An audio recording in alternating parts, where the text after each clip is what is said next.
All right, everybody. First and foremost, let's start this off by giving all praises, honor, and glory to Yahweh. And we do so by Shema Mashiach Yahweh Shai. You are now in tune to the Deacon Destruction Mode with the Sakari Israelite group. And we are going into 2nd Ezra's chapter 11 and 12, the 12 feathers breakdown, also known as Ezra's eagle in the Apocrypha prophecies. Full complete breakdown. Now, a while ago, over a decade ago, I believe, we did this breakdown on a YouTube channel, one of our older YouTube channels, and they took it down. Um, so we never ended up doing a full in-depth breakdown on it and putting it out to the public. Now, what we did do was we put it. I just did it last month on Sakari Varsity, and I was telling Sakari Varsity that I cannot wait until we put this out to YouTube. And I did not plan on putting it on YouTube until Apostle Elder Tahar challenged Sakari to put this breakdown out.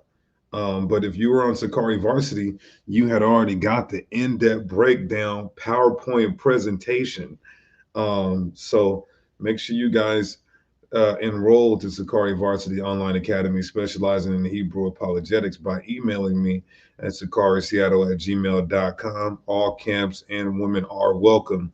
And make sure GMS, make sure you guys enroll too. I'll give a couple of you guys free registration. That way you guys can get the correct breakdown. But either way, it's all through the spirit of the Most High God that the leader of GMS challenged me to this, because I had already did a full, complete breakdown on this PowerPoint presentation in the Sakari Varsity last month, so it was on time. It was popping like fish grease on a Friday night, right? Now, if you guys are not familiar with Second Ezra chapter 11 and 12, um, it is a in-depth, meticulous breakdown and vision that the Most High has given Ezra through the angel: 12 feathers, 8 contrary feathers, and 3 heads.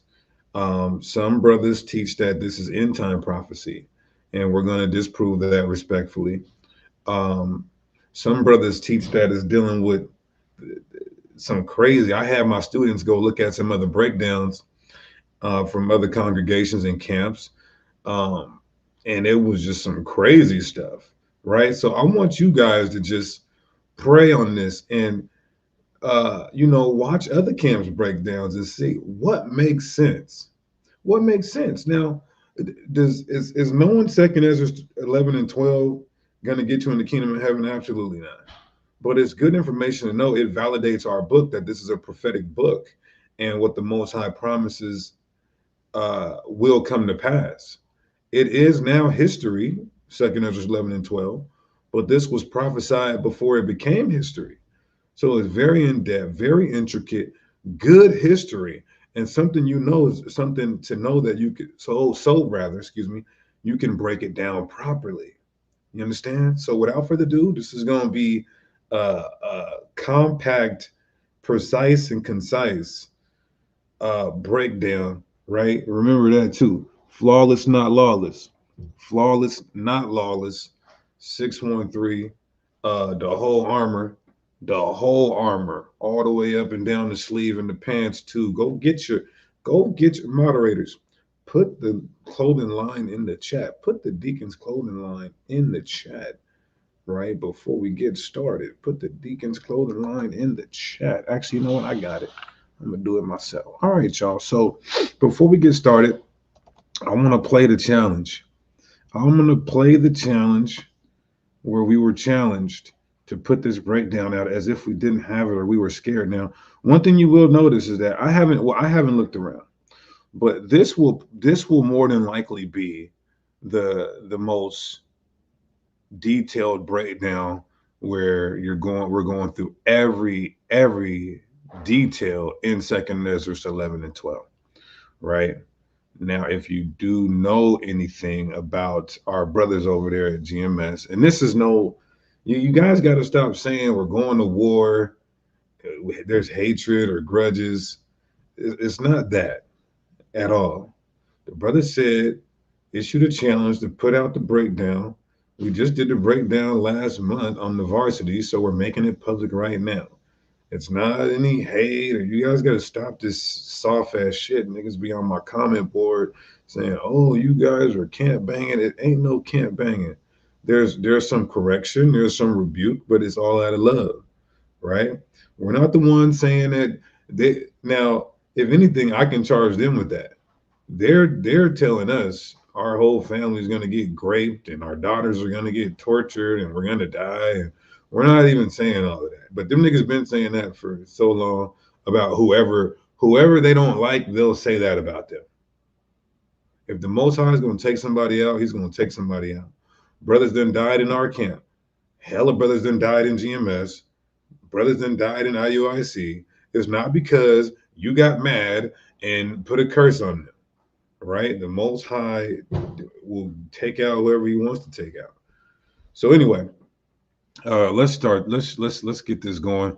Now I gotta go quickly, brothers. I only have a couple hours, so I have to go quickly. All right. Now, this video is from 5 days ago when Elder Tahar was um, telling his camp to tune in to the video that I did about Apostle Paul. So I just want to play this. Right? And I'll explain everything in detail. And then you guys can say, oh, Sakari's bugging, or you could say it's in the Bible. We're not gonna speak out of our hearts or anything like that. And while you at it, Deacon Akar, do you still teach and pursuant to Second Ezra 11 and or Second Ezra 12, that part of that breakdown is talking about the Byzantine Empire? Could you speak on that too? Thank you very much in advance. So that's where he challenged me to break down Second Ezra 11 and 12, because the 8 contrary feathers, the reason why they're being called contrary, because they're different. There was a split in the Roman Empire, the East and the West. So it's not the whole Byzantine Empire. It's the beginning of the Byzantine Empire. The correct word or the correct understanding of the 8 feathers would be just the Constantine dynasty. And we're going to prove that, right? So let's continue now. Before we go into this PowerPoint presentation, look how lovely it looks, y'all. Look at that. We can use it. I was comparing the GNT and the KJV. Saying, look at how lovely. Look at this. Look at this. Who else is doing it like this? There's what? 180, almost 200 slides. Come on, man. Who else got 200 slides about Second Ezra 11 and 12? Who else got a 200 round clip? Right? Now, before we go into it, everybody, I want you guys to hear a little bit of GMS's breakdown of Second Ezra 11 and 12. And I want you guys to just tell me what makes more sense. Don't say, oh, I'm rocking with Sakari. Don't come through with the biased opinion. Really, really ask yourself what makes more sense. All right. So let's hear a little bit of his understanding of Second Ezra 11 and 12, and then we'll go into the presentation. Oh, watch this, y'all. This is funny as hell. So he's going in on Bishop Nathaniel's understanding of Second Ezra 11 and 12. Even though I don't think IUIC put out a full breakdown on it, I think they just hit a couple points on it. But he's scrutinizing IUIC's understanding of it. Meanwhile, he's about to make the biggest blunder and flaw that's going to disqualify GMS's understanding of Second Ezra 11 and 12. So watch this. They set themselves up to reign, and their kingdom was small and full of uproar. Those last two wings was Gog and Magog, which has not happened yet. Go ahead. I don't know where he got, and he said Gog and Magog, and he kept reading. He didn't explain. He didn't link up anything that proved that it was God. The scriptures say, "Prove all things and hold fast to that," which is good. Now maybe Sakari can help him if they know the breakdown, because I know that they used to. I'm pretty sure they changed it. They came to the senses. Well, if you don't, just drop me a line. It was a car mainly. So he's challenging us again to bring the breakdown out. That said that part of the breakdown of Second Ezra 11 and Second Ezra 12 has something to do with the kings of the Byzantine Empire. And I kept asking them certain script to break down a certain precept within. It was either this was years ago. Second Ezra 11 or second. Yeah, this is over a decade ago, more than likely, or about a decade ago. And he ignored me. He said I ran from him 10 years ago. He never answered back. When I kept asking if the Byzantine Empire was a part of this, then what does this particular verse mean? I forgot what the verse was. Well, ask it again when you see this video. Got which I'll kind of look and I'll see if I can remember. I hope you guys changed it, and if you did change it, please drop a line to Bishop Nathaniel. Tell him that he's going off, and he's gonna wind up in the lake of fire. And I saw, and behold, they appeared. So let me figure out. No more. And the whole body of the eagle was burned. So this is destruction of this eagle of America. Okay? It has nothing to do with America. Well, he went from two wings, which is Gog and Magog, to America. Has nothing to do with America. Now, I will agree with Tahar on that the whole eagle is history now. There's no end time prophecies about it. Absolutely nothing. It seems like it does, but it has absolutely nothing to do with America. And the two were not Gog and Magog. I'm gonna show you who they are. Come back over here. And okay, so like I said, y'all, listen to this unbiasedly and tell me if his breakdown makes sense. Any of y'all that are into deep prophecy, I want y'all to hear this. This is the Roman Empire. This is when it says, and behold, the head that remained and the four wings appeared no more.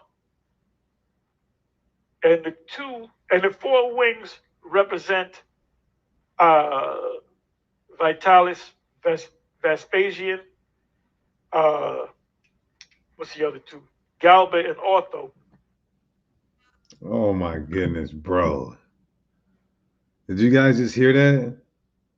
Now, I want you guys to pay close attention. If you can take notes, please. He said, because there's 8 contrary feathers. He said the 4 feathers, there's at this point in 12 and 2, there's only 4 feathers that remain. He said one of them is Vespasian, right? I'm going to write that down with you guys. One of the 4 feathers, one of the feathers is Vespasian. Now, watch this, everybody. Watch this, though. Remember, he said that one of the feathers, one of the 8 feathers, the 8 contrary feathers, are Vespasian. And once I break it down, you guys understand more. But listen close. I mean, I go more into it into the 11th chapter. It said, and behold, the head. This is a struggle. This is a struggle. That remaineth, and the 4 wings appeared no more. And the two remaining went unto it and set themselves up to reign, and their kingdom was small and filled of uproar. Now these 2 represent the sons of Vespasian, which is Titus, General Titus, and his brother Domitian. Dog. I don't think you guys understand how silly this is. You guys are going to find out, though. So 2 more of the feathers are Domitian and Titus. He said that. Let me just rewind it.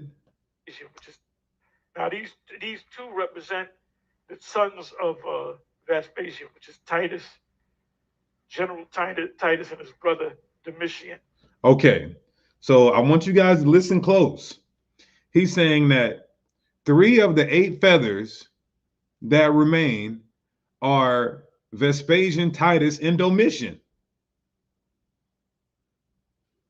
Keep that in mind. And what happened after them? There were no more of these Edomites that ruled. It was Jake. It was Nerva. He was the first Jake to rule. He was considered one of the good emperors. And I went through this. Then he said, after 70 AD, after Titus, Vespasian, and Domitian, there wasn't one more white emperor over Rome. What?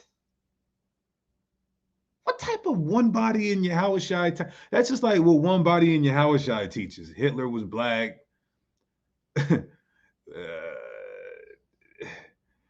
Man, they say one body in Yahushua teaches everybody was black. Who else did they say was black? Nostradamus, Napoleon, Herod.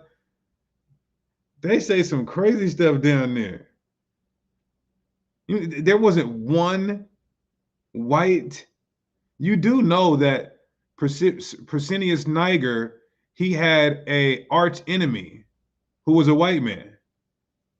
That was after, and there was an emperor, a co-emperor or fellow emperor or a prior emperor, I forget, but he had an arch nemesis that was a white man. Anybody can look that up. But that's not even the funny part, y'all. Let's keep listening. Now let me do this. Let me jump over here. The struggle is real. And there was a major fire at that time during the reign of Nero. And this is during this time period, the Nero. Now, he proceeds to say, when it says the eagle got burnt up, and it was no, this is horrible. This is absolutely horrible. Watch this. Right? Watch this.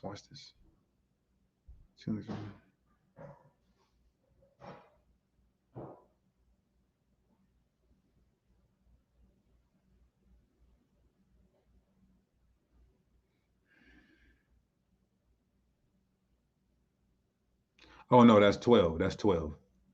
Watch this, y'all. Watch this. 12 and 3. Look at this. And I saw, and behold, they appeared no more.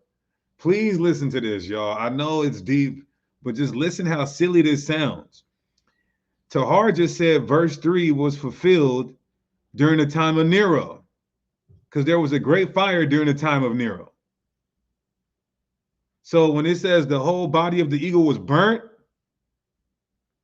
he's saying that is during the time of Nero. Here's the problem, everybody. Nero was 64 AD, roughly. Then after that, it went on. It came back to great glory. That fire was like an 8-day fire. Then it came back to great glory until 70 AD and beyond, even 73 AD. But the Bible is saying when this eagle is burnt, the heads, the feathers, and everything appears no more. So the eagle getting burnt would have to be after all the feathers and heads reigned. There's more feathers and heads after Nero. That's another silly blunder from their understanding. So let's go back. Here the four Caesars, Vespasian, Titus, and Domitian.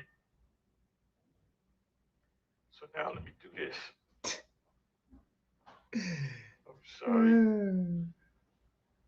For those of you who are on a level, and when I say on a level, it doesn't mean you're just perfect and without sin and you're going to be saved. I mean like on a level where you understand prophecy. Pay attention. See, we did a complete breakdown on both of these chapters. You never did a complete breakdown on this. Let's stop playing games. This was back sometime in 2014. So and we had it on YouTube, but they took down those pages, so we lost it. A lot of research you got to do.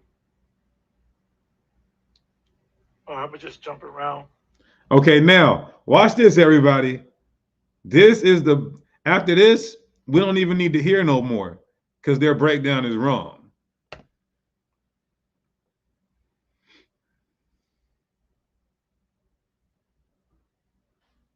Come on. 12 feathered wings and 3 heads represent the Roman Empire from Julius Caesar up to Domitian, as I did.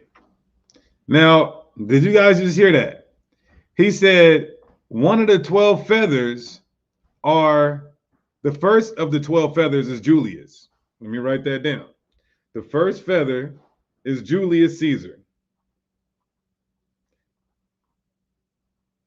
He's correct on that.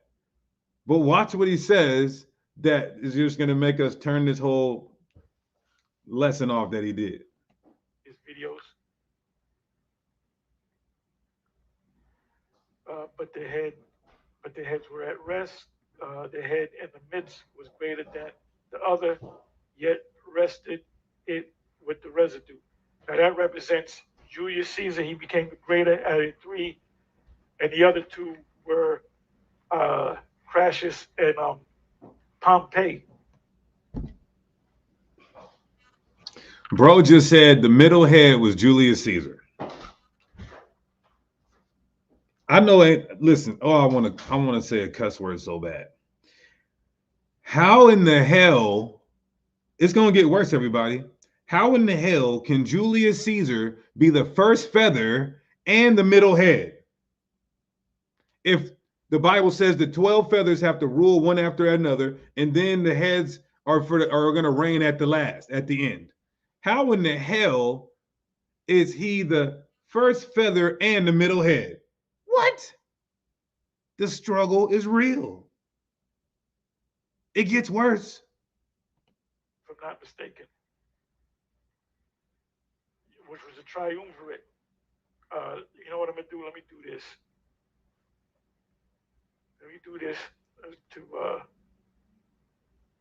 Then he said, this is so confusing. Oh, then he said Pompey. Okay, how did Pompey die? Because the Bible, how did Pompey die? Ptolemy sent a small ship to meet Pompey, as if he wanted to greet him. So Ptolemy killed Pompey.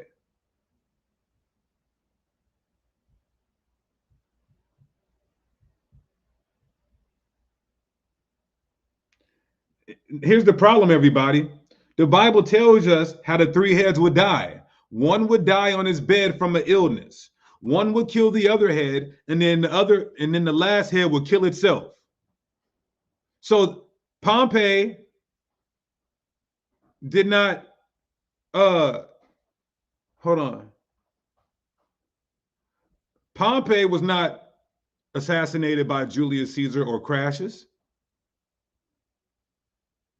That disqualifies his understanding. It's so confusing because he's saying there's 3 heads with the first triumvirate, which is Julius Caesar, Crassus, and Pompey. Then he say those 3 heads reincarnated. He says this is what he says. Those 3 heads reincarnated to Vespasian, Domitian, and Titus, who are also a part of the feathers. What? He says this. So we just proved that Julius Caesar can't be one of the heads because one head would die on his deathbed from an illness. Julius Caesar was murdered. Pompey was murdered. And they weren't murdered by the other 2 heads. That debunks the whole breakdown. Let's continue, though. You guys are going to hear it for yourself.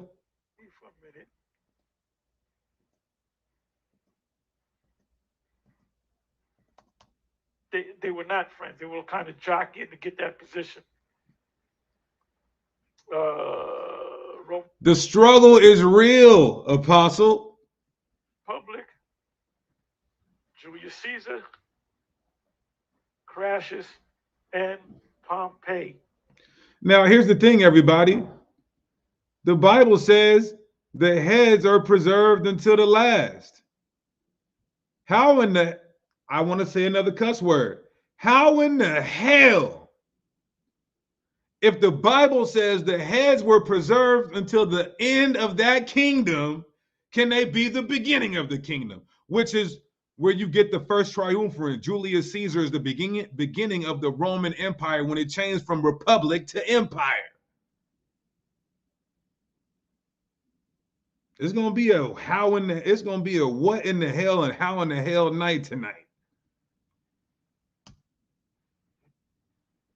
I believe this is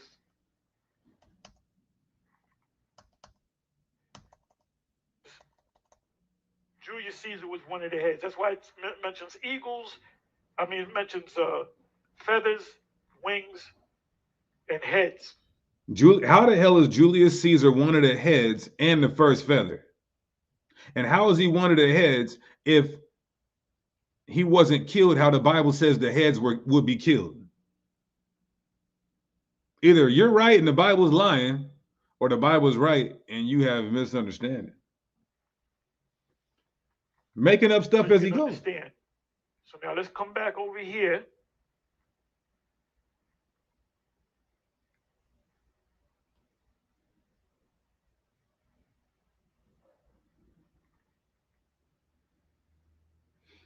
See, Bishop. That's why I said I want you guys to tell me unbiasedly who in the hell's breakdown seems the best, more reasonable and logical, and is in line with the Bible.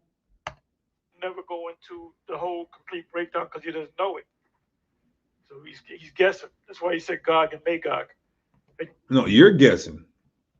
Heard him say it. If Bishop Nate is guessing, you're not even eagle winging it. You're chicken winging it. You're gnat winging it. Put words in his mouth, and I beheld, and out of the feathers, different people jockeying for position in the Roman Empire. There grew other contrary feathers that they became little and small, but the heads were at rest. Heads were at rest. Julius, Pompey, and Crassus. The head in the midst, which was Julius, was greater than the other, yet rested it with the residue, meaning it fell asleep, it died, and it was going to come back. So Julius came back as a Vespasian. Julius Caesar was reincarnated. He's saying that this Bible verse is telling us that Julius Caesar was reincarnated to Vespasian. So he's saying, I want you guys to hear this. He's saying the first feather is Julius Caesar, and the middle head is Julius Caesar, and the middle head is Vespasian. What the are you talking about, brother?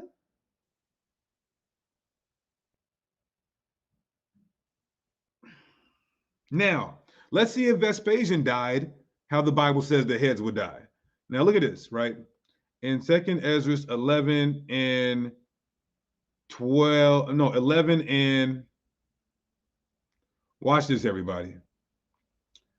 11 and 35. Look at this. And I beheld, and lo, the head that was on the right side devoured it that was on the left. So whoever the heads are, one of them heads will kill the other head.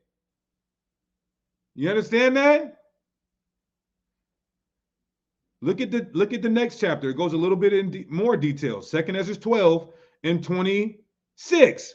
And whereas thou sawest the great head appear no more. This is the middle head. The middle head shall die on his bed with pain.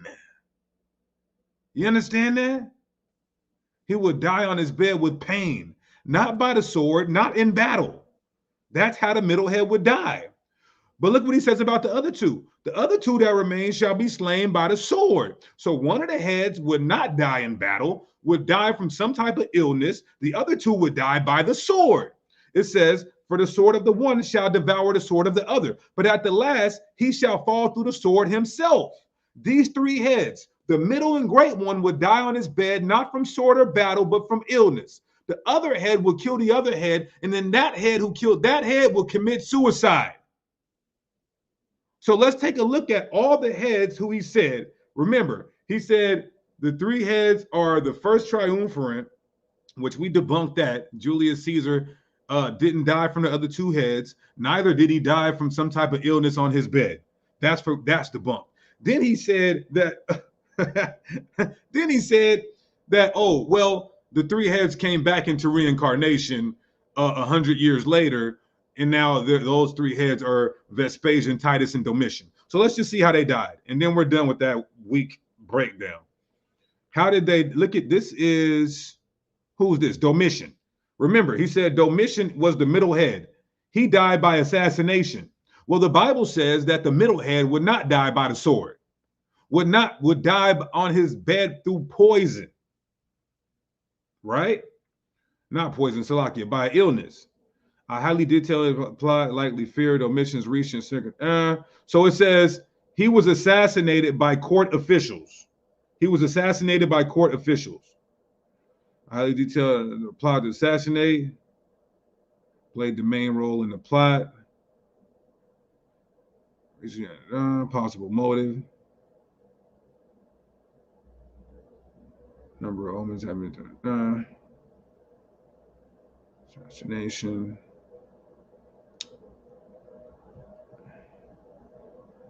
Text.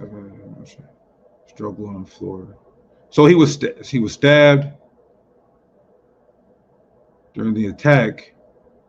Stephanius and Domitian had struggled on the floor, during which time Stephen was stabbed by the emperor, and Domitian's body was carried. Okay, so it looks like he died from a stabbing. He got stabbed or something. That's what it looks like. Right? So now the other two heads, this just disproves that Domitian can't be the middle head, because he got stabbed to death, what it looks like an attack from Stephanus. Either way, it's not like how the Bible said. Now, let's disprove. Remember, Titus, now if Titus and Vespasian are the other two heads, remember what the Bible says in 2 Ezras 12 and 28. For the sword of the one shall devour the other, but at the last he shall fall through his sword. So if those other, somebody said, I am so confused. I am too, because this is a GMS breakdown. So I'm sorry you guys are confused. I am too. It's just like a Christian trying to explain the Trinity. It doesn't make any sense. So once we give the proper breakdown, you guys will have the full understanding.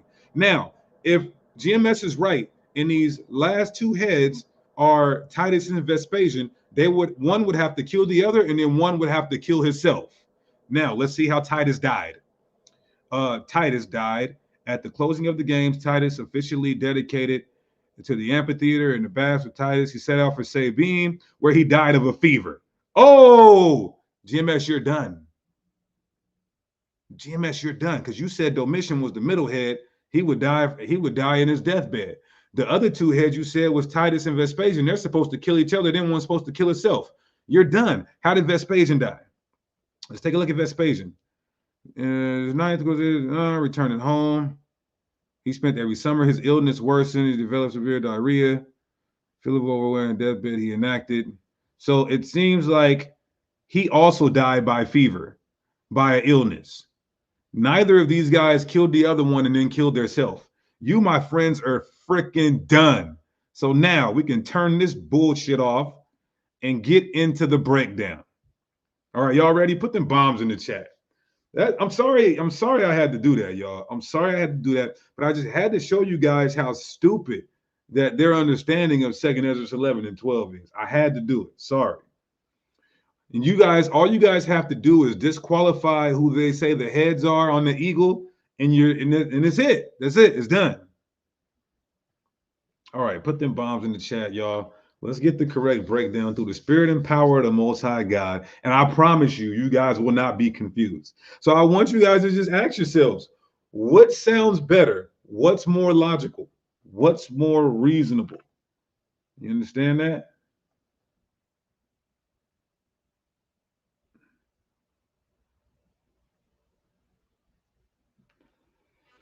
Okay, so we got them bombs in the chat.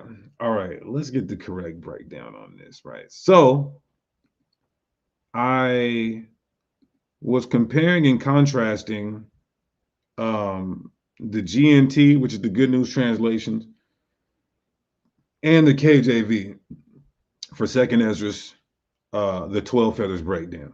All right. So let's go. Again, if you were in Sakari Varsity, you got all this good breakdown last month before they even challenged this. All right, let's go, y'all. Somebody gonna be blessed today. Just see how simple this is. It's not even deep and complicated. Second Ezra 11 and 1. Second Ezra 11 and 1. What? Naphtali. Okay. It says, I've been learning and listening to a lot of you guys' teachings, and I see a lot of fallacies within you. Okay, well, listen, go make your own, whoever you are, Naphtali, go make your own channel and do your own breakdown of second Ezra 11 and 12.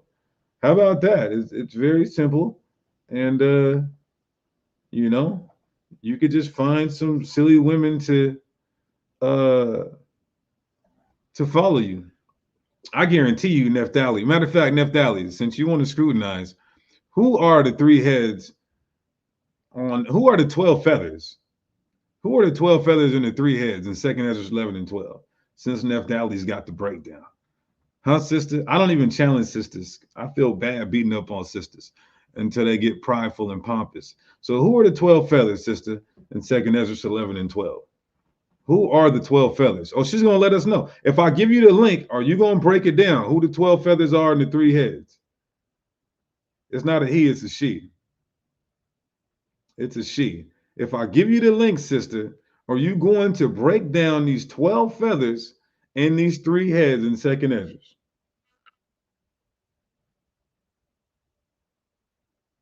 Because I want to get a good laugh before we go into this presentation.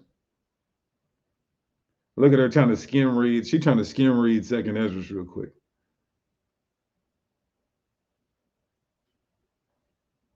That's the only way she's getting the link. I need a good laugh. She's trying to hurry up and skim read it real quick.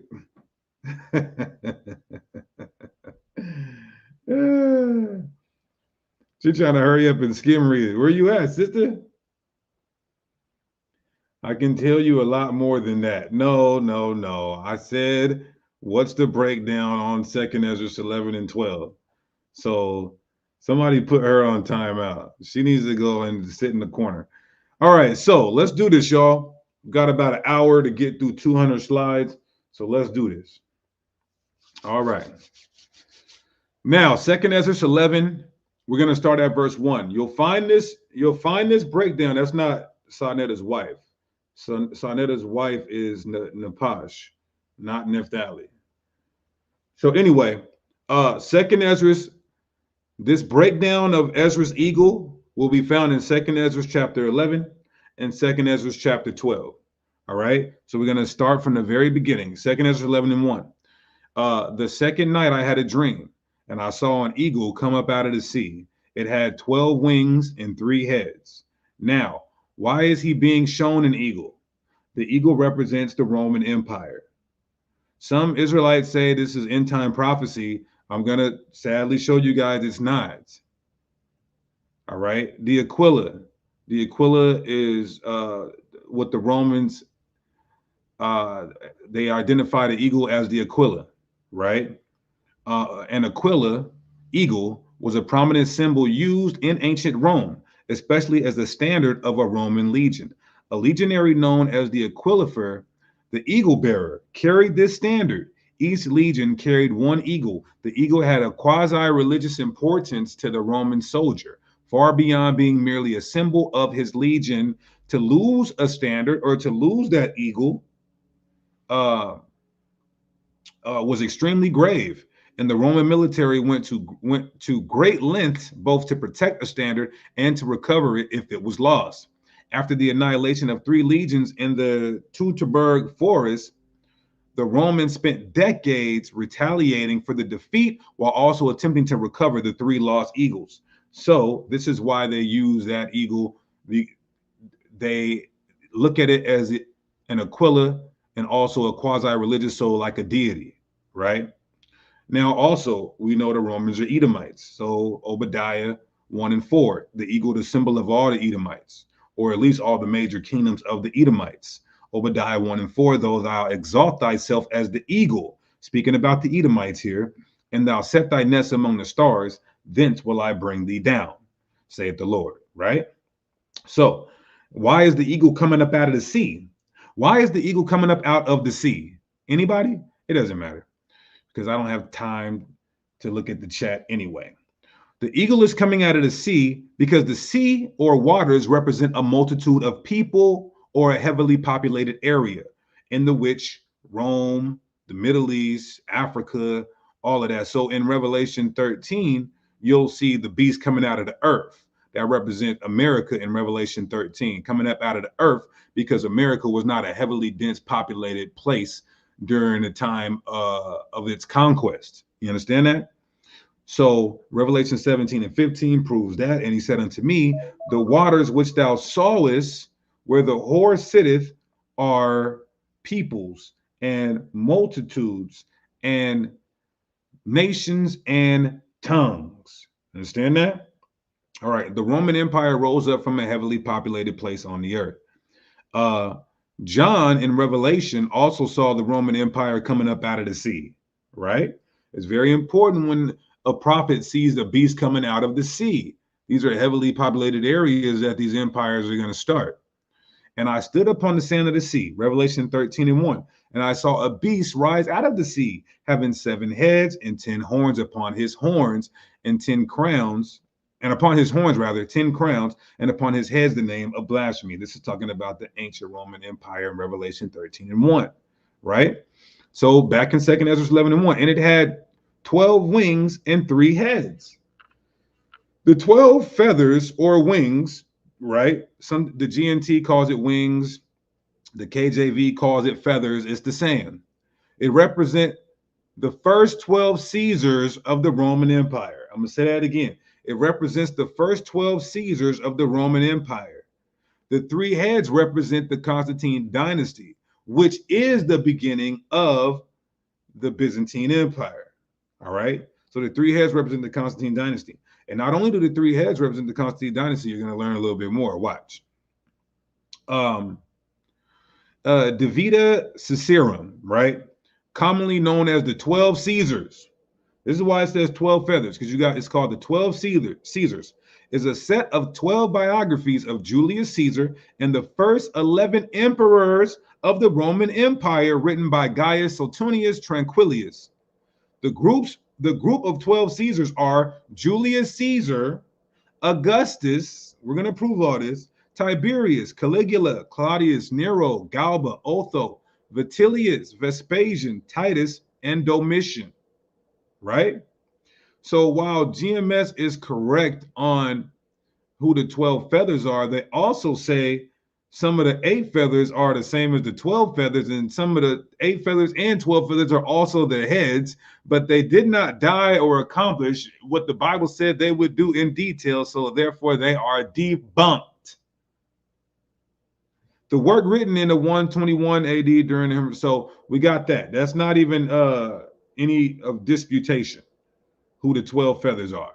They're the first 12 emperors of Rome. Some would say the Julio-Flavian dynasty. You understand that? See, if you were in Sakari Varsity Online Academy specializing in Hebrew apologetics, you probably would have got this breakdown last month. All right, 2nd Ezra 11 and verse 2. As I looked, it spread out its wings over the whole world, right? It spread out its wings over the whole world. The Roman Empire ruled the known world, not the literal earth. Because you got some Israelites who might say, well, how did the Roman Empire rule over the whole world? Well, this isn't talking about the whole known world, which you would call in the Greek the oikomene. Understand that? And so they didn't even understand about the 4th part of the world. John the Revelator is the one who knew about the 4th part of the world, and also some of the Northern Kingdom Israelites, and also some of the Tyrian Zidonians who had that navy with Hiram and Solomon. They knew about the 4th part of the world. The ancients thought of it most ancients thought of it as a 3-part world: Africa, Europe, and Asia, right? Now, verse 2. What does this mean? In 2nd Ezra 11 and 2, winds blew on it from every direction, and clouds gathered over it. What does that mean that the winds blew upon this eagle from every direction? Wind represents destruction or war.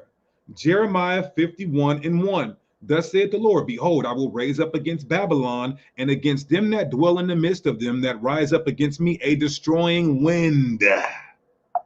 So, winds blowing on the eagle from every direction means the Roman Empire was always at war with everyone to expand its territory until its end. That's what that means. Verse 3 in 2nd Ezra chapter 11.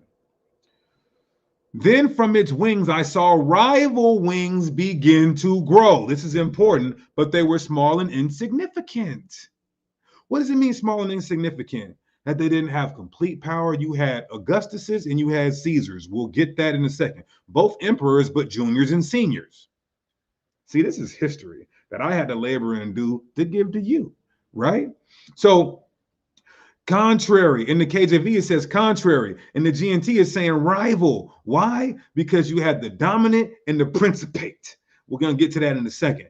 These rival wings and contrary feathers began when the empire split from east to west. I like saying it like that.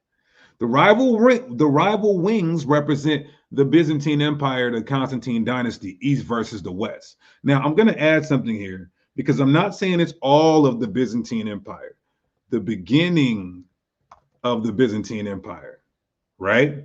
East versus the west. So it says rival or contrary. Now, when these other camps or congregations put out their complete and comprehensive breakdown, you guys can take it. I'm not saying brothers is bugged out. Some things brothers do go into might be a little bugged out, but again, no one 2nd Ezra 11 and 12 going to get you in the kingdom? No.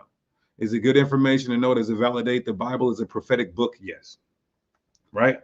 The Byzantine Empire, also referred to as the Eastern Roman Empire, was the continuation of the Roman Empire centered in Constantinople during late antiquity and the Middle Ages. The eastern half of the empire survived the conditions that caused the fall of the West in the 5th century AD and continued to exist until the fall of Constantinople to the Ottoman Turks in 1453.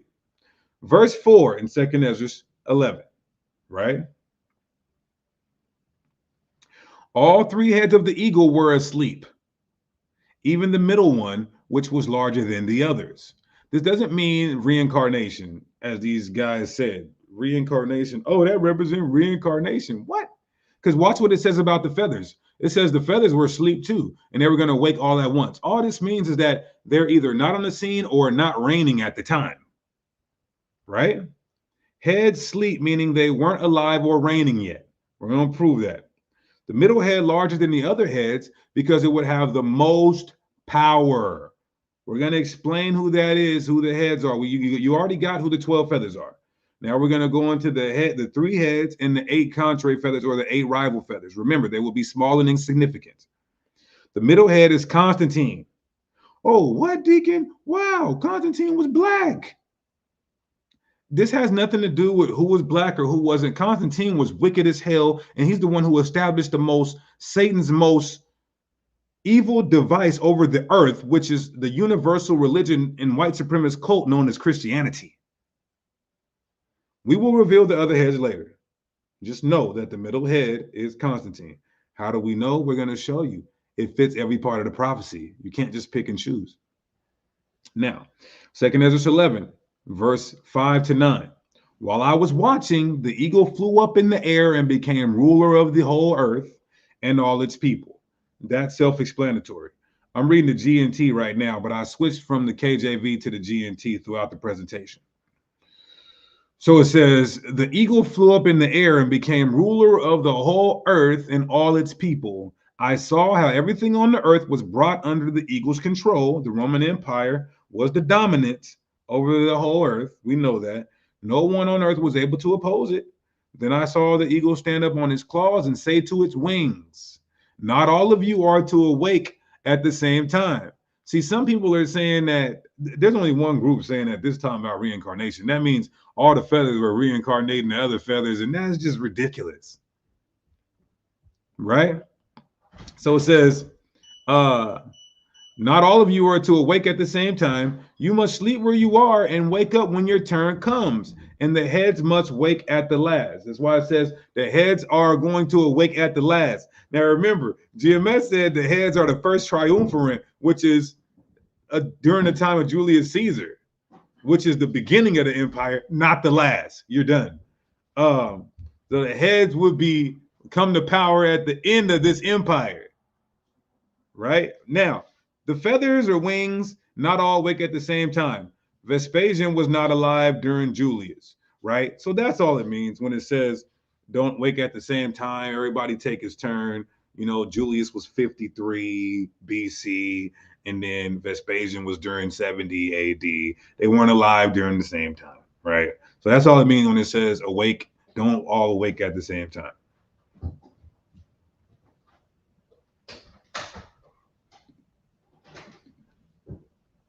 The three heads would awake towards the end of the empire. That's three emperors from the Constantine dynasty. Oh, we're going to prove that because after the Constantine dynasty is when the Roman Empire took a pitfall and fizzled out, right? Second Ezra 11, chapter 10, verse 10 and 11. I looked again, and I saw that the voice was not coming from any of the eagle's heads, but from the middle of its body. And I counted its rival feathers or rival wings, and there was 8 of them. Right? The voice not coming from the heads. What does this mean that the voice didn't come from the heads? Because they aren't alive and ruling yet. The voice coming from the body because the 12 feathers started ruling first. Then the 8, and simultaneously or at the same time the 3 heads. We're going to get that in detail. Verse 12 in 2 Ezra chapter 11. I saw one of the wings on the right side rise up and govern the whole world. So the 12 feathers start to reign, right? That's Julius Caesar, the first feather. GMS has that correct, but then it also says the first feather reincarnated to the middle head, and then Vespasian, and then what? Let's just not even mention them again. The first feather of the 12 feathers began to rule. We already proved that that's the 12 coin Caesar, starting with Julius Caesar. Right? That's Julius Caesar. So he was a Roman general. He was a member of the first triumvirate. He led the Roman armies in the Gallic Wars before defeating his political rival Pompey in the Civil War, and subsequently became dictator from 49 BC until his assassination in 44 BC. Right? The role in events that led to the demise of the Roman Republic and the rise of the Roman Empire. In 60 BC, Caesar, Crassus, and Pompey formed the first triumvirate. I don't need to read all of that, right? That's the first feather. I don't think any camp or congregation would disagree on that. If they do, that's crazy. So 2 Ezra 11, chapter 13, verse 17. Salakia. 2 Ezra chapter 11, verse 13 to 17. Did I say that right? Okay. And it was so that when it rained, the end of it came, and the place thereof appeared no more. So the next following stood up and reigned and had a great time. I want you guys to hear that. This is how we know that it's the 12 feathers, because the second feather would reign longer than anybody else. That's what the Bible says. And it happened that when it rained, the end of it came also like the first, so it appeared no more. Then I heard a voice say to it, Hear thou that hast borne rule over the earth for so long. This I say unto you, before you begin to appear no more. There shall none after you attain to thy time, neither unto half thereof. That means that the second feather would reign longer than any other feathers and heads. The second of the 12 feathers would have the longest reign. Who is this? Caesar Augustus, longest reign out of the 12 feathers. You understand that? Caesar Augustus. All you have to do is look up the 12 coin Caesars. His name is Gaius Julius Caesar. That's the name of Augustus. Gaius Julius Caesar Augustus, born Gaius Octavius. Now, you guys are going to learn later why they started calling people Augustus, right? Also known as Octavian, was the founder of the Roman Empire. He reigned as the first Roman emperor from 27 BC until his death in AD 14. Like the Bible says, verses 18 and 19. Then arose the third and reigned as the other before, and appeared no more also. So went all the residue, one after another, as that every one reigned and then appeared no more. So you guys already got the 12 feathers. They reigned one after another, and so on and so forth, right? Tiberius will be the third of the feathers. The reign of the 12 feathers is over at this point, at least in chapter 11. At least in chapter 11, right? Now, the 8 rival contrary feathers begin to reign. And why are they called rival in the GNT and contrary in the KJV? Because these 8 feathers wings are a part of the Byzantine Empire and Constantine dynasty. This is the dynasty that separated the Roman Empire east versus the west. The 12 are from the Principate emperors, and the 8 and also the heads are from the dominant emperors. They had it split up, the Principate emperors and the dominant emperors, right? Verses 20 to 21. Then I beheld, and lo, in the process of time, the feathers that followed stood up on the right side. So that they start to reign, right? On the 8 feathers. That they might rule also, and some of them ruled, but within a while they appeared no more. For some of them were set up, but ruled not. Notice it says in the process of time, because the 12 feathers ruled from about 44 BC to 96 AD. Notice how this is so important. Notice how it says the process of time. Watch this, everybody. This is key. Because the 12 feathers reigned from 44 BC to about 100 AD. Then the 8 feathers came way later on the scene, from in the 300 ADs. So that's why it says in the process of time. The Bible is depicting 2 key eras, 2 key time periods within this Roman Empire, right? The Constantine dynasty is an informal name for the ruling family of the Roman Empire from Constantius Chlorus to the death of Julian in 363. It is named after his most famous member, Constantine the Great, who became the sole ruler of the empire in 324. The dynasty is also called Neo-Flavian because every Constantinian emperor bore the name Flavius, similar to the rulers of the first Flavian dynasty in the 1st century. So I want you guys to keep that in mind. According to sources, the Constantine dynasty is from Constantius Chlorus to Julian. Keep that in mind, everybody. So that means that these 8 feathers would have to be within that time frame, and the 3 heads would have to be in that time frame. Watch this. 21. Want you to do something for me. Watch this. For some of them were set up, but ruled not. What does this mean? Some of the 8 feathers became Caesars, but not Augustus's. Set up, but ruled not. And remember, it said that these 8 feathers, their reigns will be small and insignificant. So they would be very short reigns, small and insignificant, and they wouldn't have total power, right? They will be, some of them will be Caesars, but not Augustus's. Watch this. Caesar was the name of a man, while Augustus was an honorary title. Somebody said it right in the chat earlier. What was his name? The brother Ka'awapam Bunyumyum, I think that is. Yeah, Ka'awapam. Now, Caesar was the name of a man, while Augustus was an honorary title, which the Senate gave to Octavian, who was the heir of Caesar. After this moment, Octavian became known by his title, Augustus. Caesar is an emperor. Augustus is an emperor. What is the difference? Here's the answer. The 2 titles often refer to Emperor Diocletian and the special system he established around 293 AD, right? The Tetrarchy, a system in which 4 emperors rule. In the West, there are 2, and in the East, there are 2. Look at this. One Augustus is the senior ruler.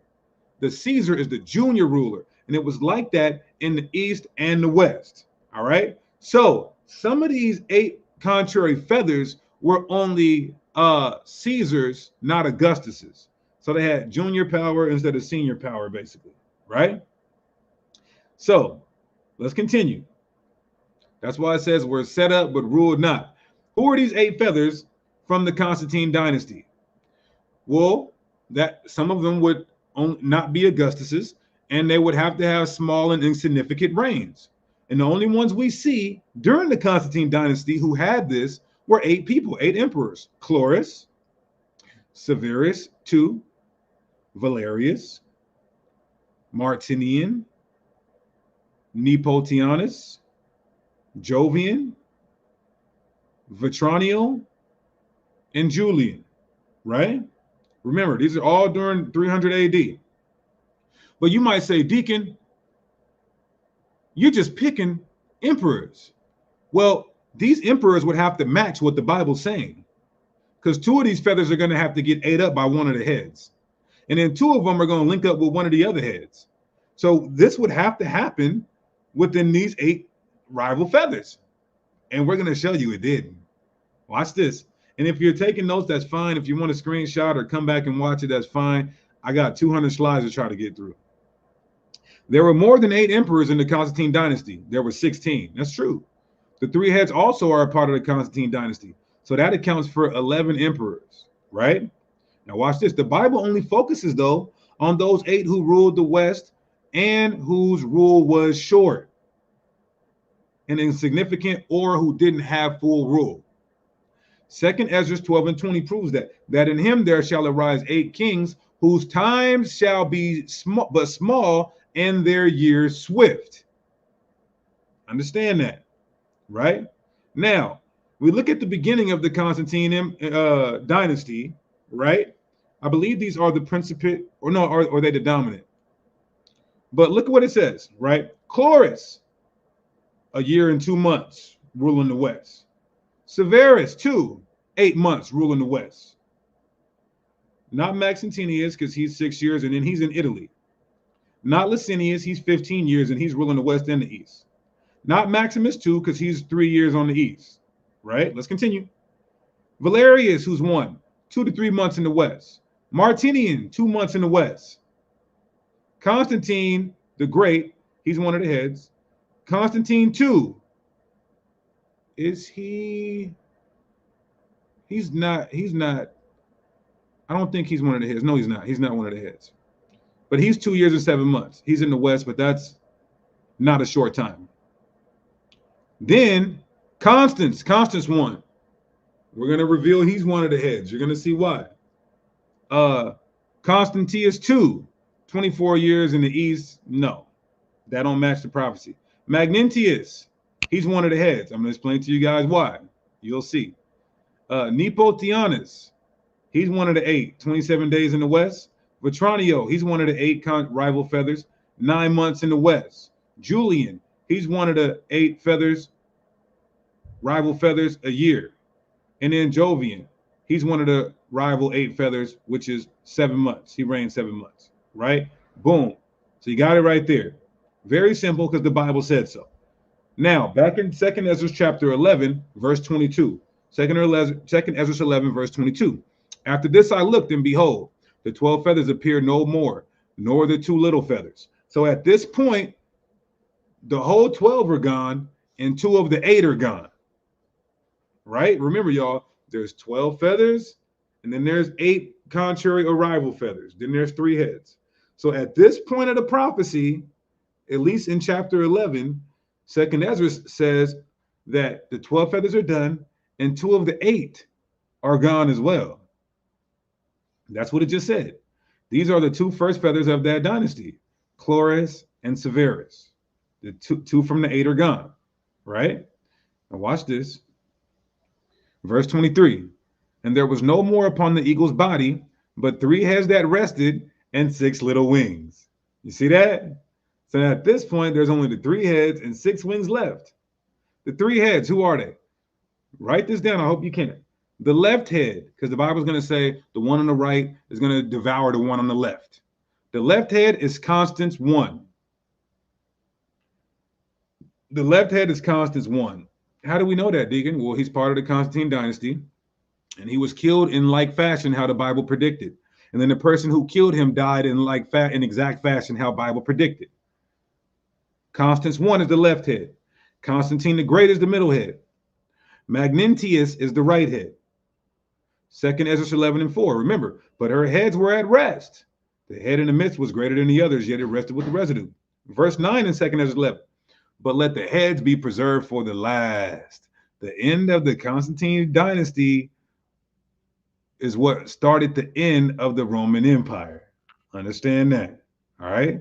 Now, there's 6 feathers left. Who's these 6 feathers? Valerius, Martinian, Nepotianus, Jovian, Vetranio, and Julian. Right? Verse 24. Then saw I also that 2 little feathers divided themselves from the 6, and remained under the head that was upon the right, for the 4 continued in their place. Now look at this. 2 of the remaining 6 feathers will be preserved until the end of the dynasty, and they would link up with the right head, which is Emperor Magnentius. So which one of these 2 feathers linked up with Emperor Magnentius? It says that, 2nd Ezra 12 and 29 to 30. And as you saw, it's the 2 feathers under the wings passing over the head that is on the right side. It signified that these are they whom the highest has kept unto their end. This is the small kingdom and full of trouble, as thou sawest. So they will have a short time, full of uproar in their kingdom, but they will link up with Magnentius, the right head. This would be Vetranio and Julian. Now, can we show with source document that Vetranio and Julian linked up with Magnentius? Yes. This is it says in Illyria, Vetranio was acclaimed emperor with the support of Constantius' sister Constantina on March 1st, 350, though he publicly allied with Magnentius. Many modern scholars contended that Vetranio was working for Constantine's sister from the beginning, preventing Magnentius from threatening Constantinople until Constantius could march west. Now, this is source document that the 2 of the 8 feathers will go up under the right head, meaning they will link up with the right head. One of them is Vetranio, and he linked up with Magnentius as a public ally, right? Let's continue. Magnentius makes Vetranio co-emperor. He makes him co-emperor. Now look at this. Now, because I said there's 2 feathers are Vetranio and Julian. Vetranio, he makes co-emperor. Now, what about Julian? There is little evidence to suggest that Magnentius' rule was tyrannical or unjust, right? In a funeral oration, listen closely, in a funeral oration for the Emperor Julian, the orator Libanius concedes that Magnentius governed the empire in accordance with the laws. What the hell? Yes, this is what Sakari Varsity is like. You guys are basically getting a glimpse into the Sakari Varsity. Now, watch this. Magnentius being mentioned at Julian's funeral implies that they had some respectable political ties. Who in the hell speaks and gives a whole dissertation of another man at another man's funeral? This is evidence that they had respectable political ties. That's source ancient document. Right now, there's 4 feathers left. There's 4 feathers left. For Sakari Varsity Online Academy, specializing in Hebrew apologetics, make sure you guys contact me at sakariseattle@gmail.com. sakariseattle@gmail.com. Jeremiah, do me a favor, turn the heat off. Turn the heat off because I'm already on fire right now through the spirit. So there's 4 feathers left of the 8. Remember, the 12 are gone. It's broken down into 12 feathers, 8 rival feathers, and 3 heads. The 12 feathers are already gone. 4 of the 8 are already gone. Who's the 4 left? Valerius, Martinian, Nepotianus. I can't even say that. I want to say Tatiana. When I try to say Nepotianus, I want to say Tatianus, right? Jovian, right? So Jovian, Nepotianus, Martinian, and Valerius, right? Now, 2nd Ezra 11, 25 to 27. Watch how deep and intricate this gets. When the Most High revealed this to me over 10 years ago, it was one of them things where you just can't believe that God is even showing you this. You don't feel worthy enough for him to even show you this, right? So look what it says. And I behold, and lo, the feathers that were under the wing set up themselves and to have rule, right? Watch this. And I beheld, and lo, there was one set up, but shortly appeared no more. Remember, These are short reigns from the 8, and they're not even having full rule. And the second was sooner away than the first. Nepotianus, 27 days. Jovian, 7 months and 21 days. So you had the first, and then you have one that's done quicker than Jovian. Those are very short. Second Ezra 11 and 28. And I beheld, and lo, the 2 that remained, right? So now there's 2 feathers that remain from the 4. They thought also themselves to reign. 2 feathers left out of the 8. Watch how scary this is, y'all. These 2 feathers are Valerius and Martinian. Verse 29. When they thought so, when they so thought, behold, there awakened one of the heads. So when these 2 feathers say we're going to reign and become emperors and take control, it said that the head that was in the middle, that's greater than the other 2, would awake. And it will be joined with the other 2 heads, meaning that the other 2 heads will be part of the Constantine dynasty. And behold, the head was turned with them that were with it, and did eat up the 2 feathers under the wing that would have reigned. So our middle head would have to go to battle and kill 2 feathers from the 8. And we already proved that the last 2 feathers of the 8 are Valerius Martinian. Our middle head is Constantine. Did Constantine take down these 2 feathers to become sole ruler over the East and the West?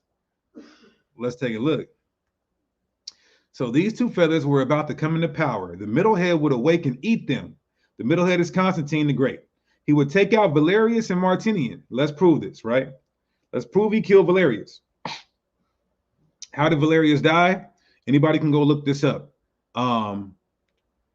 It says Valerius was briefly Roman Empire from the late 316. He was proclaimed emperor by Licinius, emperor of the East, during his war against Constantine, one emperor of the West, right?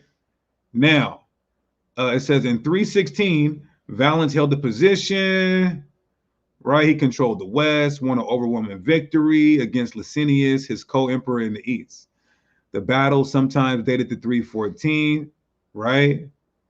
All right, so Constantine in the West, right? So as the story has it, Licinius and Constantine were beefing with each other. They were at war with each other. Licinius made Valerius a co-heir, right? A co-emperor. So watch this.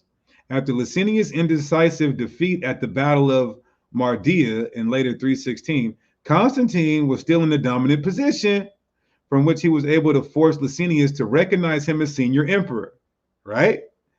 According to Origen, Valens was ordered to return again to his former private station, and when he was done, peace was concluded by both emperors, right? So Licinius and Constantine had peace for a short time, but Constantine was mad that Licinius had made Valerius the co-emperor and tried to come against him, right? Here's the stipulation, though, from Licinius and Constantine, that Licinius should hold the Orient, Asia, Thracia, Moesia, and Lesser Scythia. The peace treaty was finalized, right? And then it says, whether it was part of the agreement is unknown. But Licinius also had Valens executed. Well, we know it was a part of the agreement. Listen, if I'm going to war with you, and then you hire somebody as a co-emperor to come against me and you make peace. I don't trust this nigga that you just hired or made co-emperor to come against me. We have a peace treaty, but the peace treaty is going to be, you take this part of the empire, but you have to kill this nigga who you had come against me, right? So now let's prove that he killed Constantine, right? Which is the other feather. Due to the intervention of Flavia Julia Constantia, Constantine's sister, and also Licinius' wife, both Licinius and Martinian, were initially spared. So Constantine said, I'm going to spare Licinius and I'm going to spare Martinian, right? He hired another nigga, co-emperor to come against Constantine as well. Licinius being imprisoned in Thessalonica, Martinian in Cappadocia. However, Constantine seemed to have soon regretted his leniency, as both emperors were subsequently executed. Martinian was probably executed in the spring of 325 in Cappadocia. You can't make this stuff up. So we have proof that our middlehead would awake and eat 2 of the 8 feathers to have sole rule over the east and the west, right? Verse 32 in chapter 11. But this head put the whole earth in fear, Constantine, and bare rule in it over all those that dwelt upon the earth with much oppression. And it had the governance over the world more than all the wings that had been. They already had expanded east and west, right? The G&T reads, this head gained power over the whole world, established an oppressive rule over people everywhere, and exercised more power over the world than any other wings had done before. This head would have power over the whole world. Of course, it means the known world. We're not talking about America. This is in reference to Constantine having sole rule over the east and the west. After his father's death in 306, Constantine was acclaimed as Augustus by his army, right? In York, England. He eventually emerged victorious in the civil wars against emperors Maxentius and Licinius to become the sole ruler of the empire by 324 AD. Upon his ascension, Constantine enacted numerous reforms to strengthen the empire. He restructured the government, separating civil and military authorities to combat inflation. He introduced the solidus, a new gold coin that became the standard for the Byzantine and European currencies for more than 1,000 years. That nigga had it on lock. He established did Constantine actually do this though? Did he establish an oppressive rule over all people everywhere? He oppressed the known world through his massive army. That's for one.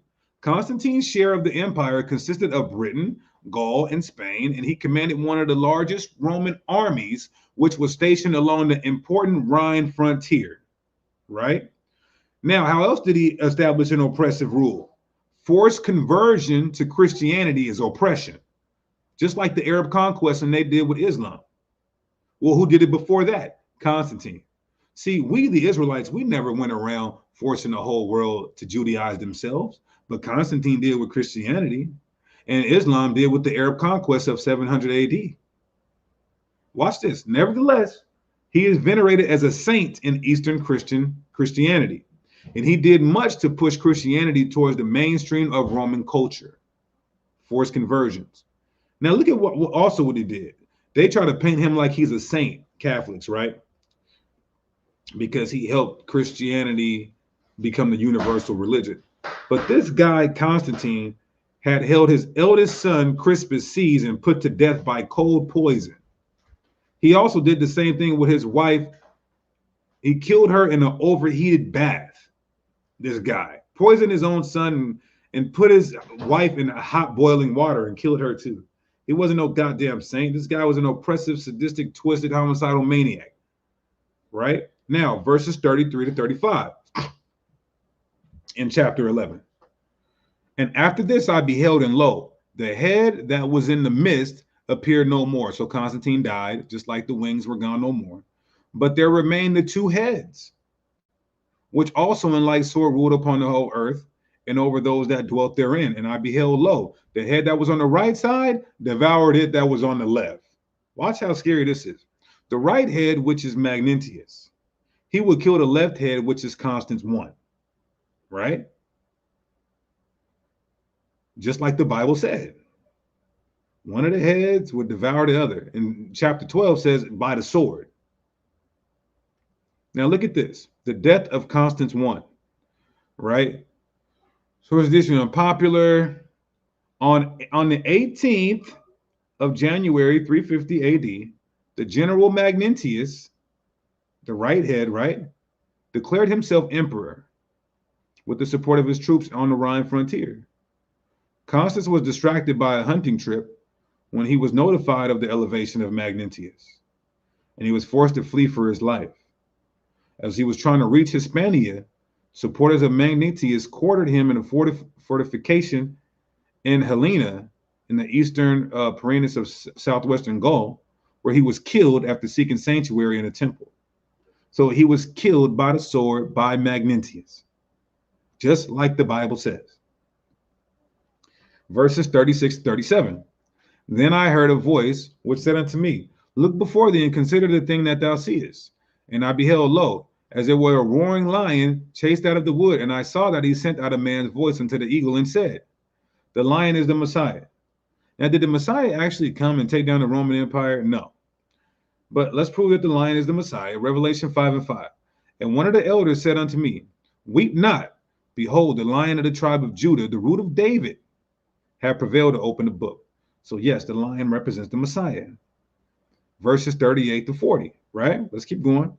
Hear thou, I will talk with thee, and the highest shall say unto thee, Are not thou, so the Most High through the angel is speaking to the eagle, Are not thou that remainest of the fourth beast, whom I have made to reign in my world, that the end of their times might come through them? So the end of the Roman Empire will come through the eagle, right? Those 12 feathers and 8 feathers in the Constantine dynasty. And the fourth came and overcame all the beasts that were past. So it's talking about the fourth beast from Daniel. We know that's the Roman Empire. And had over the whole world with great fearness, and over a whole compass of the earth with wickedness and much oppression, right? Much as so long dwelt he upon the earth with deceit. Verse 40 says the fourth beast would conquer the 3 beasts before it. This is key to show you that this is not talking about America, but it's talking about the ancient Roman Empire. I'm going to explain. Verse 40 says that the fourth would come and overcome all the beasts that were past. Now, Daniel 7 describes the 3 beasts as Babylon, Persia, and the Greeks. Remember, Daniel says, so this can't be America or end time prophecy, because in Daniel 7, he says the first beast is the Babylonians, the second beast is the Persians, and the third beast is the Greeks, and then the fourth beast is the Roman Empire. America didn't come into power by destroying Persia, Greece, Rome, or Babylon, Salakia. But the Roman Empire did. So this is how we know 2 Ezra 11 and 12 is not talking about end time prophecy, as certain brothers say. 2 Ezra 11 says the eagle is the fourth beast spoken of in the book of Daniel, which is the Roman Empire. This is Daniel 7 and 7. After this, I saw in the night's vision, and behold, a fourth beast, dreadful and terrible, and strong exceedingly, and it had great iron teeth. This is, nobody would disagree on that, right? Now, it's true. Let me go back here because I mentioned something. I should have got the sources on that, but I explained this to my class on the varsity. Anybody can look it up. The Roman Empire took down the Babylonians. They took down the Persians, and they took down the Greeks. So this can't be talking about some end time prophecy. This is already antiquated in history, right? So back in 2 Ezra 11, 41 to 45. For the earth has thou not judged with truth. Talking about the Roman Empire, of course. There was Edomite devils. For thou hast afflicted the meek. Thou hast hurt the peaceable. Thou hast loved liars, and destroyed the dwellings of them that brought forth fruit. That's what they did. Everywhere they conquered. And hast cast down the walls of such that did no harm to you. Therefore is thy wrongdoing come up to the highest, right? And thy pride unto the mighty. The highest also have looked upon the proud times, and behold, they are ended, and his abominations are fulfilled, right?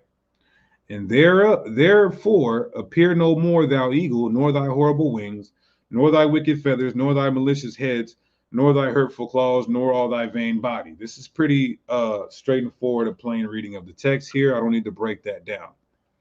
Self-explanatory. Verse 46, that all the earth may be refreshed. The water, Sister Teresa, for the super chat donation. Greatly appreciate you for supporting the ministry. A glimpse into the Sakari varsity. Now look at this. Look at verse 46. Verse 46 makes it clear that this can't be America, like certain camps say, but God bless them brothers. Verse 46 says that when the whole eagle is destroyed, that all the earth may be refreshed and may return being delivered from thy violence, and that she may hope for judgment and mercy of him that made her. If this is America, when America is destroyed, we don't need to hope for judgment day. America being destroyed is synonymous with our deliverance. So that's a cut. If this is dealing with America, as some propose, why would we still have to hope for judgment day? The destruction of America is synonymous with our deliverance from America, Mystery Babylon. More proof this is all about the ancient Roman Empire, right? Now, let's move into chapter 12, verse 1 to 2, where it gets deep into detail, explaining how one head would kill the other head and then commit suicide, and then the middle head wouldn't die by the sword, but it would die on his deathbed from an illness. And that happened. Watch this. All right, 2nd Ezra chapter 12, verse 1 to 2. And it came to pass, while the lion spake these words unto the eagle, I saw, and behold, the head that remained, the 4 wings appeared no more, and the 2 went unto it and set themselves up to reign, and their kingdom was small and full of uproar, right? If the water Crosby for becoming a Sakari flexor, all praises to the Most High. Now, it's just repeating that the last head to reign, Magnentius, will be in bed with the last 2 feathers, which are Vetronio and Julian. We went over this already. Verse 3. And I saw and behold, they appeared no more, and the whole body of the eagle was burnt. Remember, GMS said this was 64 AD with Nero. But this couldn't be, because this says when the eagle appears no more, then it's burnt. But the eagle was still existing on 73 AD, right? That's a cut. Then awaked I out of trouble in the trance of my mind and from my great fear, and said to my spirit, right? Now, look, this is not literally burnt, because the Roman Empire didn't end by fire. It didn't end. There was a great fire, but it didn't end by fire. This is metaphoric that the kingdom will come to naught, right? Verses 4 to 9 in chapter 12. Lo, this hast thou done unto me, and thou that searchest the ways of the highest. Lo, yet I am weary in my mind and very weak in my spirit. So when Ezra is saying this, it's a hard pill to swallow. It's making him weak and faint, because it's a deep vision that he's given him of the Roman Empire. And little strength is there in me, for the great fear with where I was afflicted this night. Crosby, the water for the super chat donation. Greatly appreciate you for supporting the ministry. Therefore, I will now beseech the highest, and he will comfort me. So, like, I need the Lord to comfort me from showing me all this hell breaking loose, all this death, mass murder. And I said, O Lord, that bearest rule, if I have found grace before thy sight, and if I am justified with thee before many others, and if my prayer indeed become before thy face, comfort me then, and show me the interpretation. Make it plain, he said, of this vision, and comfort my soul, for thou hast judged me worthy to show me the last times. Right? Now, why does it say last times with the eagle? Verse 9. This doesn't mean the end of times. It means the end of the eagle. Remember, Paul said we were in the last days and end of times. No, that he was in the last days and end of times. So it doesn't mean that it's talking about the actual end of the world. All right, so 2nd Ezra 12, verses 10 to 12. It says, and he said unto me, this is the interpretation of the vision. The eagle whom thou sawest come up from the sea is the kingdom which was seen in the vision of thy brother Daniel. So this is key clue here, a key context clue. But it was not expounded unto him. Therefore, I declare it unto you, right? So what did Daniel see? Daniel seen the 4th beast, the Roman Empire. He did. And he seen America. But Daniel didn't see the Roman Empire in all its details like Ezra's. Ezra's seen emperors ruling and dying and fires, etc., wars and all of that. So it wasn't given to Daniel in detail. All Daniel got was this right here. 7 and 8 of the Roman Empire. A 4th beast, dreadful and terrible. It was strong. It had iron teeth. That's the military. It break in pieces. It stamped a residue. It was diverse from all the other beasts. It had 10 horns, meaning it was comprised of 10 kingdoms, the east and the west. I consider the horns, and there became up another one of them, a little horn. So there is an extension past the Roman Empire that he sees, but concerning the Roman Empire itself, that's all he got. Ezra's got way more. Verse 13 to 14. Verses 13 to 14, right? Behold, the days will come that there shall arise a kingdom upon the earth, and it shall be feared above all the kingdoms that were before it. In the same shall 12 kings reign one after another. That is the 12 coined Caesars, The first 12 emperors from Julius to, who do we say? I forget. But you guys got that. Just look up the 12 coin Caesars or rewind the video. The Roman emperor and the first 12 Caesars, also known as the 12 coin Caesars. That's the 12 feathers. Verse 15. Wherefore the second shall begin to reign, and shall have more time than any of the 12. Caesar Augustus reigned longer than any of the 12. He was the second one, right? Verses 16 to 18. And this do the 12 signify which thou sawest, right? As for the voice, verse 17, that thou heardest speak, and thou sawest not go out from the heads, but from the midst of the body. Here's the interpretation. So the voice didn't come from the heads, the voice came from the body. Here's the interpretation. That after the time of that kingdom, there shall arise great strivings, and it shall stand in peril of falling. Nevertheless, it shall not then fall, but shall be restored again to its beginning. Now, what is that? Because it said a great fire, great strivings, right? Watch this. The great fire of Rome, and it was set intentionally. This is how the Roman Empire was almost destroyed, but it came back to full power, as you can see, for a long time. And it was in 64 AD-ish. The kingdom would almost fall. This was the Great Fire of Rome. The Great Fire of Rome began on the 18th of July, 64 AD. The fire began in the merchant shops and around Rome's chariot stadiums. After 6 days, the fire was brought under control. But before the damage could be assessed, the fire reignited and burned for another 3 days. In the aftermath of the fire, 70% of Rome had been destroyed, 10 out of the 14 districts. According to Tacitus and later Christian tradition, Emperor Nero blamed the devastation on the Christian community in the city, initiating the empire's first persecution against the Christians. So he blamed the Christians. It was set intentionally, whoever did it. But he blamed the Christians for it. At the water, Antonio Wright for becoming a Sakari flexor. Other contemporary historians blame Nero's incompetence, but it is commonly agreed by historians now that Rome was so tightly packed, a fire was inevitable. So it stood in great perils and great strivings, but came back to power. Verse 19 to 21. And whereas thou sawest the 8 small under the feathers sticking to her wings, this is the interpretation, that in him there shall 8 kings arise, whose time shall be small and their years swift.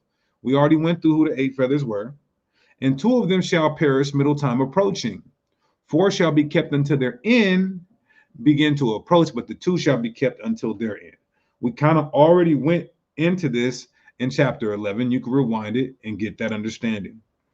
We went over this chapter, the 8 contrary feathers, right? The 2 first to be slain. This is what it's talking about. The 2 first to be slain, the 4 that remain, and the 2 kept until the end. That's all it's saying, right? Here's the 8 feathers. If you didn't get it earlier, you can screenshot that. Chlorus, Severus II, Valerius, Martinian, Nepodianus, Jovian, Vetranio, and Julian. You can screenshot that or rewind it for time's sake. Now, these are the 8 feathers represent the Constantine dynasty, right? Verses 22 to 24. And whereas thou sawest 3 heads resting, this is the interpretation. In his last days shall the Most High raise up 3 kingdoms. Remember, the 3 heads are not until the end of this eagle. Not at 70 AD. Not in the beginning of its empire, like this camp once said. Right? In his last days, Most High, and renew many things therein, and they shall have the dominion over the earth, and renew many things therein. So you had this complete rule from the Julian Flavian dynasty to the Constantine dynasty. That's a lot. And of those that dwell therein with much oppression, above all those that were before them, therefore are they called the heads of the eagle. Right? The 3 heads. Who are these 3 heads? Constance 1, the left head.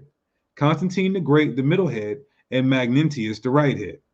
It says, rule with much oppression, as Constantine was cruel and forced Christianity on the world. We covered this in chapter 11. Verse 25. For these are they that shall accomplish his wickedness, and that shall finish his last end. Now, there's a camp. Let's just call them out. GMS says the three heads were in 70 AD. That's not the end of the Roman Empire. That's not the end of their wickedness. The end started with the declining started with the Constantine dynasty. And what was their wickedness? Universalizing this wicked satanic religion as Christianity and killing people by the masses and committing genocide if they didn't convert. Shall accomplish his wickedness. That's the creating Christianity or globalizing it back then. Finish his last end. After the Constantine dynasty is when the empire began to fall. Verse 26. And whereas thou saw the great head appear no more. Here we go, everybody. Because remember, GMS is saying that this great head in the middle is Julius and then reincarnated to Vespasian. What? And it's the first feather too? What? Julian didn't die on his deathbed with pain from an illness. He died by the sword. And Vespasian didn't die like that either. Right? So that's a cut. So the middle head would die on his deathbed with pain. The middle head, Constantine, would die on his deathbed by way of an illness and pain. According to Christian writers, Constantine was over 40 when he finally declared himself a Christian, making it clear that he owed his success to the protection of the Christian high God alone.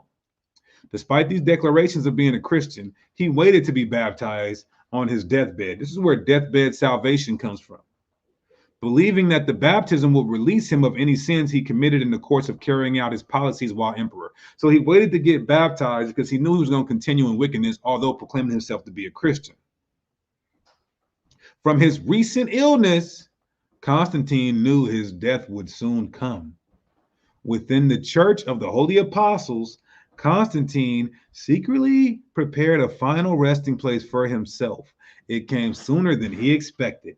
Soon after the Feast of Easter, 337, Constantine fell seriously ill. Constantine died soon after at a suburban villa called Acarion on the last day of the 50-day festival of Pentecost, directly following Pascha or Easter.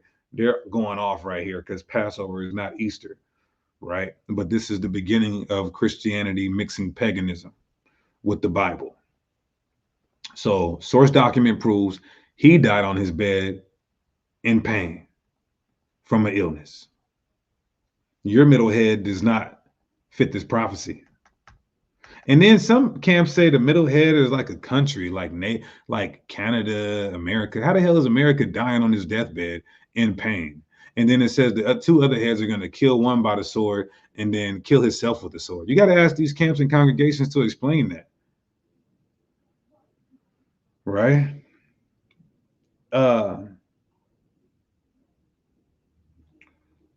So let's continue. Verses 27 to 28. For the two remaining shall be slain with the sword. These are the other two heads.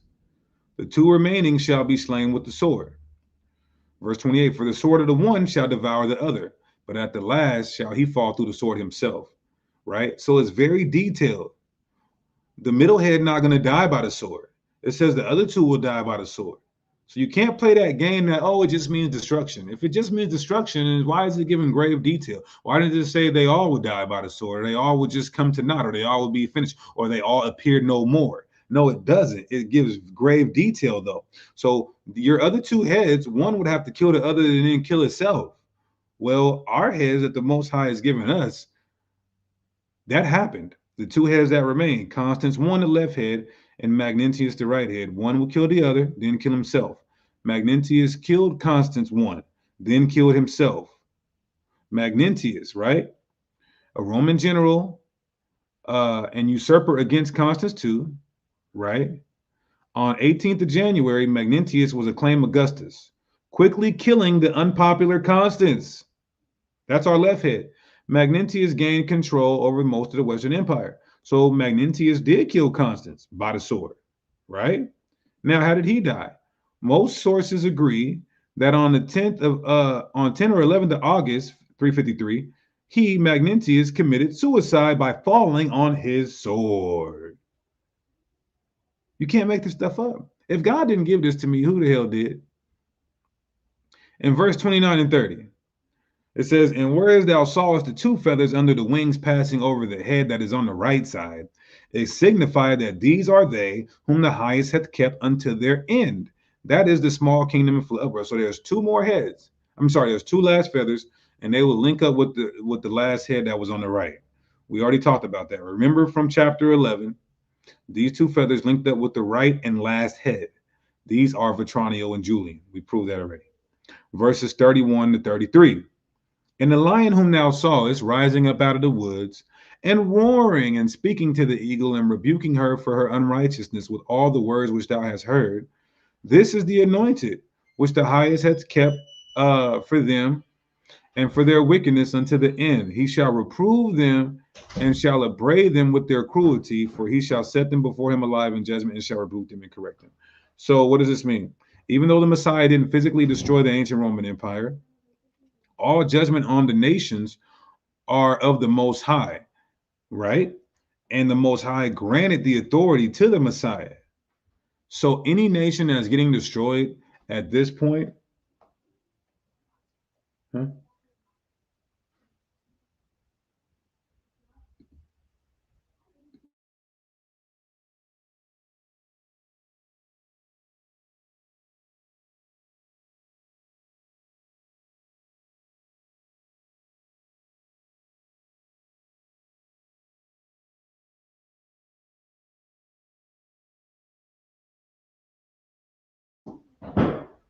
Salakia, yo. Salakia. Okay, so that's what it. So the lion destroying the eagle is just the judgment of that empire coming by way of Yahushua, right? Job 12 and 23 says he builds up the nations and he destroys them. He expands the nations and he advances. So the Most High destroys the nations, just like he destroyed the Roman Empire. But after the Messiah did what he did on the cross, Matthew 28 and 18, and Jesus came and spake to them saying, all power and authority is in heaven and earth is given to him, right? Verse 34. This verse proved that this can't. Verse 34, this verse proves that this can't be talking about America or end time, like some of our dear beloved brothers say. He said, when this happens, some of us will still be around the land of Israel, being oppressed by this particular kingdom. And after we are delivered, we will still have to wait until judgment day. So this can't be talking about end time prophecy, y'all. This happened already. Watch verse 34. For the rest of my people shall he deliver with mercy, those that have been pressed upon my borders. So there would be still a small remnant of us around that area being oppressed by this Roman Empire, by this eagle. This is not talking about today. So he said he would release us from that empire and shall make them joyful until the coming of the day of judgment. Wherefore I have spoken. So when we get delivered from America, we're not going to be around our land. We're going to be here. And then we're not going to have to hope for judgment day to come. Right? That's a cut. Verses 35 to 38. This is the dream that thou sawest. This is the interpretation. You only have you showed. So he said, go hide all this and put it in a book. The end of the 12 feathers breakdown. That was almost 200 slides. All right, y'all. I know you might have some questions. I know you might have wrote down. You should have been a part of the Sakari Varsity Online Academy specializing in Hebrew apologetics. This is the type of stuff that we go into. We don't. It ain't entertainment. It ain't fun and games. It's real deal scholarship, y'all. It's real deal hermeneutics. You understand? It's real history. It's real source document. It's real academia, right? Any questions, y'all? Y'all like my mural? Y'all like my mural up there? My ancient painting. Also, too, y'all, get your get your flawless, not lawless. I got the pants to match, but flawless, not lawless. 613. Make sure you guys go get dipped in, man. Get dipped in, y'all. You understand that? Yeah, I know I had to breeze through this. Is trying to get through 200 slides within 2 hours is crazy as hell. Um, Polymoth. I'm not sure. Hit me on the email. I'll read that for you and check up on that for you. So this concludes the 12 for the breakdown in 2nd Ezra chapter 11, verse 12, also known as Ezra's eagle. What's the 7 spirits of God mentioned in Revelation? Those are what they call the 7 archangels. Constantine also thought of himself as a god. That's good. That's good. All praises.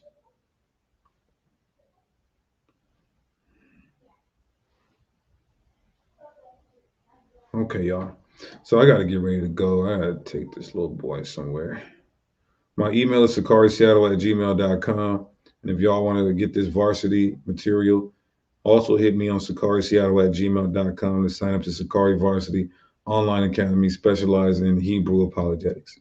Now, this to me is probably the most thorough and comprehensive, meticulous, in-depth breakdown on the Spirit of the Most High God. Let's end this by giving all praises to the Most High, Yahweh, and we do so by Shema Mashiach Yahweh Shai. Until next time, y'all, Shalom, Shalom. Hit that like button on your way out and share the video. This validates our book. All praises.